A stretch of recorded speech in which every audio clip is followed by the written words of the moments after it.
Hi friends, welcome back to my RSL channel. So stoked to have you here. If you're watching this video, number one, I am away on vacation. I pre-recorded this, but fret not. This video is applicable to whenever you find it. You'll understand what I mean in a second. Second of all, if you're watching this video now, you're on the fence. You have a dilemma. And I am here to help you solve it. Now, before you make up your mind on whether the Forge Pass is worth investing in, you need to understand what the Forge Pass contains, what you get out of it. If you want to become a part of my squad and raid, click my link in the description right now to get a free legendary Corrado, as well as 3 free epics as you level up. Here's how to do it. Log out of Plarium Play on PC and uninstall. Click the link in the description and register with a brand new email. Launch raid and complete the tutorial, go to your inbox and claim your first champ. That is all you need to do to get a free Corrado as well as Fane, Ugo, and Vergus as you progress in raid. Don't miss out and click on my link right now. Now there's 2 different kinds of Forge Passes. One is this standard Forge Pass, the seasonal one, where you get relic materials to forge for good artifacts with.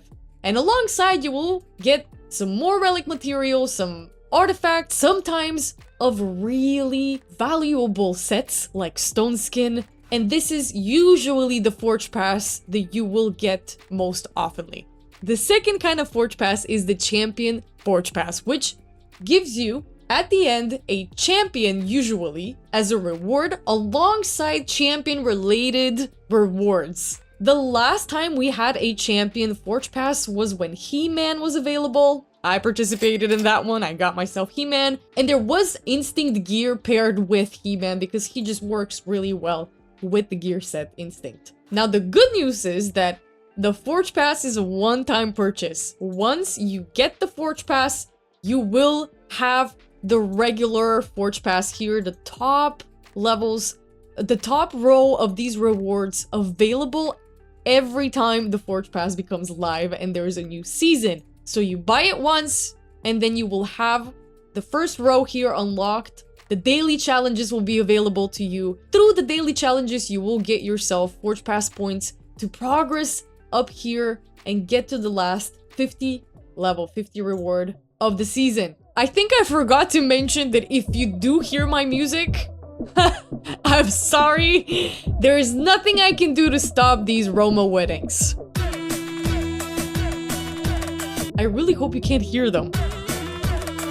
Now, I'm not gonna lie to you and sugarcoat, and I'm not just gonna hide this gold pass from you guys. You can invest in the gold pass every time the Forge Pass arrives. So every time a season starts, you will get the option to buy yourself a gold pass. And what the gold pass usually contains is an extra row of rewards, and they are, if anything, much better than, naturally, the ones that you get from just the standard Forge Pass clearance. Whatever you might call it. So if you've decided to get the Forge Pass, but you're unsure of whether to invest in the Gold Pass, it would depend on each month and it would depend on where your account is, but we are going to talk about how I decide whether it's worth getting the Gold Pass every time. There's a few things that I take under consideration. I also want to list the 5 sets that you can get out of these Forge Passes, what they do, what they're useful for, so you can be more educated in your decision at the very end. Now, I need to clarify that you are only gonna get gold relic materials at the last reward levels of the standard Forge Pass. When you invest in the Gold Pass, the first legendary relics are gonna wait for you at level 7. The second thing that happens, if you're wondering how to even get points for the Gold Pass, the second good thing that the Forge Pass, the Gold Forge Pass, is by far much more advantageous than the standard one in... Let me paraphrase this, that was very wordy. The second thing that the Gold Forge Pass boosts your account with is that it unlocks these weekly challenges for you that are only available when you get the Gold Pass. And here you will see there's some things that you need to do to meet the qualifications to get around 12 Forge Pass points Is it 12 every time? I don't remember. But you start with 12. They could be just 12. All the weeks through, it's the same, I think. But the different weeks unlock, as you guessed it, after each week. When you complete these, at the very end, you're gonna get some extra Magisteel as well, which you always need to forge relics. And which you always need to forge for artifacts with. Have I been calling them relic materials? If I ever call them relic materials, I mean artifact materials, forge materials. I don't know why I've been thinking about relics all day. I think it's the Twisted Horn's fault. And because you're gonna see this in advance, I am recording this from the past, and the fusion is still active. Pray for me. Right now, I should be on a beach somewhere in Greece, enjoying my time after this fusion is over. Now, let's talk a little bit about the different kinds of artifact materials that you're gonna get from the Forge Pass. What kind of sets will you get rewarded from these? Right now, we have the Righteous set, which gives you plus 10% speed and plus 40 resistance. The good thing about Righteous is that it is a 2-piece set, so you only need 2 of each to complete a set, and thus you can aim for very high speed, high resistant builds for Hydra and for Chimera, but mostly for Hydra and tanking the Head of Mischief. Righteous is great. Can y'all shut up? I'm trying to record a video! Jesus, I should call the police at one point. Help me. The other speed piece that we will be getting sometimes in the Forge, and I will go here in the Forge so I can illustrate, is Instinct. Instinct is another great set. It gives you plus 12 speed and ignores 20% of the enemy's defense. Plus 12%, that is. 12% speed. Great speed up. Great for ignoring a part of enemy's defense. It is a 4-piece set, so you will need to equip a whole champion with 4 pieces of Instinct to make it work. But this works great on nukers, especially the ones that already have ignore percent of the enemy defense on their skills somewhere. Like He-Man. Another good 2-piece set is Defiant.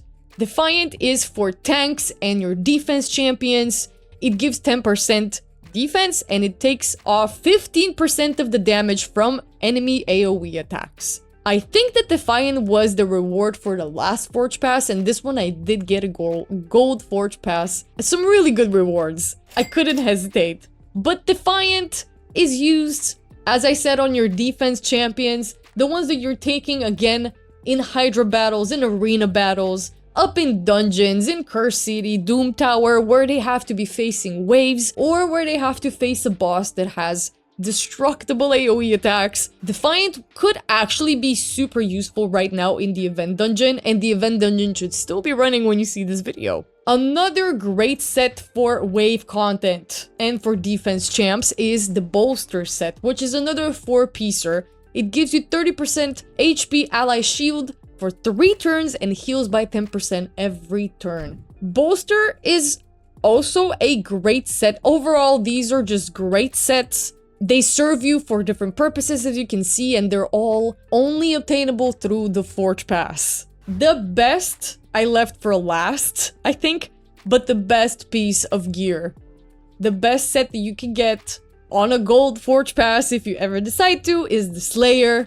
Slayer is gonna give you variable boosts. It's a variable set, like Pinpoint, like Feral. It has different effects from equipping 1 to 9 artifacts on your champions. Let's see if we have a Slayer piece in our inventory so I can show you what the bonuses look like for each level. So, here's what the Slayer gear does. 1 piece brings you 5% crit rate, 2 pieces 15% crit damage, 3 pieces bring you 5% speed. The good ones again rest on the 4 pieces, 6 pieces, and 9 pieces. On the 4, you get a fill of this champion's turn meter by 5% per the first hit of each enemy from AoE attacks. On the 6 pieces, you will get 30% ignoring enemy defense when using AoE skills. And on the very last bottom, when you have 9 pieces equipped, you will get a plus 30% chance to deal additional AoE damage based on damage dealt by AoE skills. AoE nukers. Basically, all nukers in your game will benefit from a Slayer. Especially in PvE, you can decide how many pieces you equip on a nuker depending on what nuker you're gearing in a Slayer set, but this is by far, for me and for a lot of people, the best piece of gear that you can invest in with the Forge Pass coming live. All in all, the answer to should I get the Forge Pass, if you're gonna be making purchases in Raid, this is a one-time purchase that you will never regret. I promise you. As for whether to buy the Gold Forge Pass, now that's very situational and I would never advocate for or against anything. It depends on what kind of champions you have, whether you have a need of these pieces of gear, and usually you will get some of these from some events, rarely, right? But it happens. The event dungeon will be open and it will be dropping, well, not the event dungeon. I don't think the event dungeon has ever dropped that kind of gear from it. Man, it's really hard to concentrate when they're booming in my head. I'm sorry. For any early to mid-game account, it's gonna be a big help, the Forge Pass. Absolutely. Even if you see this now, which should be about 2 weeks into the Forge Pass already, I promise you these weekly challenges take you to level 50 in much less time that is warranted for the Forge Pass. Usually it's 4 weeks for the regular Forge Pass and about 10 weeks for the champion ones. But if you haven't invested in the Forge Pass, I hope that this is enough incentive for you to have made up your mind for the next one. While Righteous is great, it's still not Slayer, so you're still good. Thanks for watching me, guys. I hope you found this helpful, and I'll catch you again in the next one. Bye! Help me.